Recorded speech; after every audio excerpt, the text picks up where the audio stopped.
Hi everyone, Steven here with the etrailer.com. Today we're looking at our Dometic RV Water Heater. It's a gas-electric combo with an autopilot, runs on 120 volts, rated at 10,000 BTU and 6-gallon capacity with a white conversion finish kit.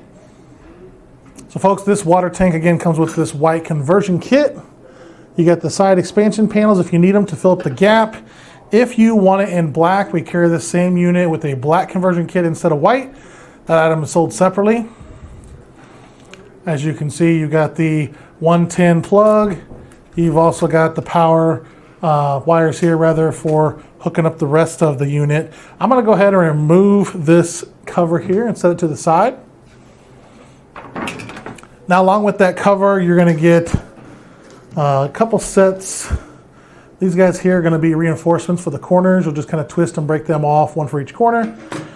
Same thing with these guys. These are kind of broken apart already. These are going to be your spring-loaded latches that marry up with the slots in the door to keep it closed, along with hinges that get installed. That way it can fold down from the front down.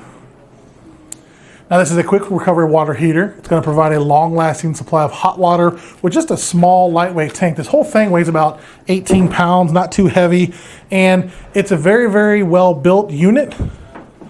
Let's go ahead and spin it around, do some dimensions real quick. So from the cutout here to the back where the pipes connect, you got 19 and 7/8 inches deep. The cutout here that's square is 12 3/4 tall by 12 3/4 wide. Now this does include, again, that conversion kit will fit up to a 16.5 inch wide cutout, especially for those legacy water heaters that have that bigger cutout. So again, 10,000 BTU, 6 gallons on the tank. That being said, it can produce up to 12 gallons of hot water per hour.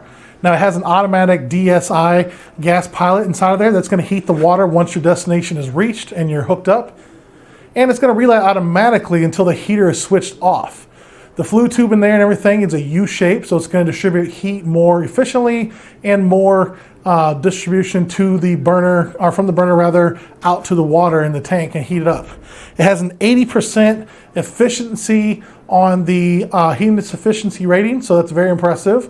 The electric heating element will assist the flue tube to heat the water even faster than just a gas one. It uses what's called in-collie construction that's going to prevent burnouts.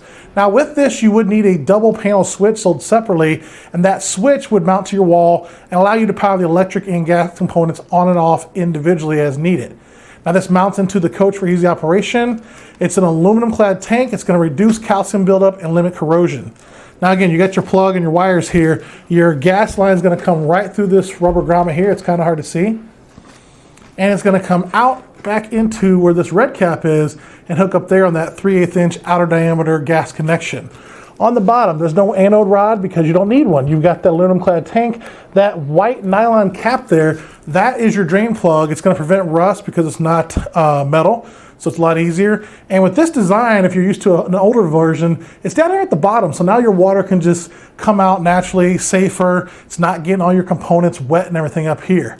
You do have your pressure relief valve up there. That's very nice. They designed this to have an air pocket in the tank, so that's going to prevent and help keep that valve from dripping inside of your cabinet. Again, something you may have experienced with other models or older brands and those kind of things. This is externally sealed. It's going to keep everything clean. It's an open unit, meaning, hey, I can hook this up and test it before I install it. I recommend that. Just make sure everything's working great. Before you put your blocking and seal everything up and put your wall trim on, go ahead and test everything. It is CSA certified. Again, it runs on gas or electric, 120 volts or 110 outlet, whichever. Now, this, again, is externally sealed, so you don't have to worry about that. One last thing to mention before we go, folks. This has a combustion shutter adjustment that does it on the fly, meaning if I go into high altitudes, it's going to adjust that oxygen level for the pilot light to keep it doing what it needs to do, even whenever the air changes and everything. So very nice little feature that I want to point out there. Well, folks, that's going to wrap it up for our quick look together. Again, this is the white conversion. We carry it in black as well. The Dometic RV Water Heater, gas or electric. I'm Steven. Thanks for watching.